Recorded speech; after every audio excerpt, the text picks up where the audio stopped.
This is why you shouldn't practice everything you see on social media. So last year in October 2023, there was this update about flight ticket prices that trended. Normally, if you want to travel from Nigeria to a country like the UK, you would spend around 2.7 million naira for only the flight fee, which is a lot. So someone discovered a cheat that will make things cheaper. And this cheat was, rather than flying to the UK or Canada from Nigeria, all you had to do was go to Togo and from Togo board a flight to your destination. For example, if you are traveling to the UK, you would spend only 630,000 naira from Togo, which means you would end up saving 2 million naira plus. So, two Nigerian guys came across this update and decided to apply it. They were traveling to Canada and decided to go from Togo.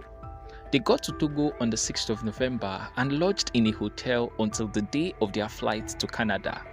On the day they were supposed to travel, they packed their bags, checked out of the hotel, and they went straight to Togo airport. As they were about to board the plane that would take them to Canada, they were stopped by some of the Togo airport officials. The airport officials then requested for their travel documents and told them to wait by the side. The two boys, not wanting any problem, did as the airport officials requested and waited. Initially, they thought it was just a regular check the officials were doing. But when they became suspicious was when the airport officials started laying false accusation on them. First of all, they said that their visas were fake.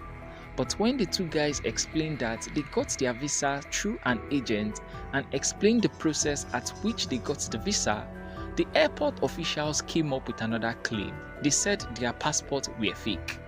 The two boys explained again that they got their passports from Ibadan and they were the one that went to the immigration office themselves to receive it. From there, the Togolese airport officials began asking for $600 for the two guys to bail out themselves. The guys obviously refused to pay because they know they haven't done anything wrong and all their travel documents were complete and authentic. So from there, the officials took them to the police station. When they got to the police station that evening, they were hoping that the police would do proper investigation to clear them. However, on getting to the police station, they were beaten mercilessly, locked up in his cells, and all their belongings were collected, including the $200 that was with them. One of their friends from Nigeria, who escorted them to Togo to bid them farewell, saw all the things that had happened and went straight to the Nigerian embassy in Togo the following day to report the situation. The embassy then captured the two guys' passports, and when they checked, they found out that indeed their passports weren't forged but were original. So they went to the Togo police station where the two guys were held and requested their release. Sadly, the Togo police refused, and after 5 days of locking them up, they transferred them to the Togo prison. The two guys revealed that when they got to the prison, that half of the population of the people in the prison were Nigerians, and most of them were also innocent like them. In the Togo prison, to do anything, you must pay money. To sleep, you would pay money. To bath, you would pay money. To use the toilet, you would pay money. To eat, you would pay money. In fact, to sit down on a chair, you would also pay money. According to the two guys, the Togolese government and the police are the ones running these things. This picture you are seeing right now is a picture of how they sleep inside the prison. This photo was taken by the two guys. After 3 weeks of staying in the prison, the two boys were called for a court hearing. They said they were even lucky to be called for a court hearing only after 3 weeks because there are some innocent Nigerians that have been there for over 5 years and still no court hearing. While they were at the court, they were not allowed to speak. Their rights were violated.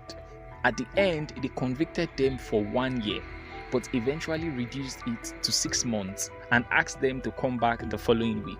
The following week, the boys returned back and the judge gave her final judgment.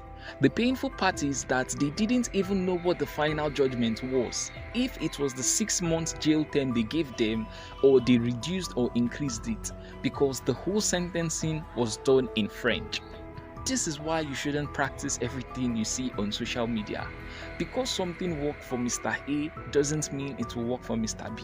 Mind you, I am not blaming the two boys in this case because they are obviously the victims.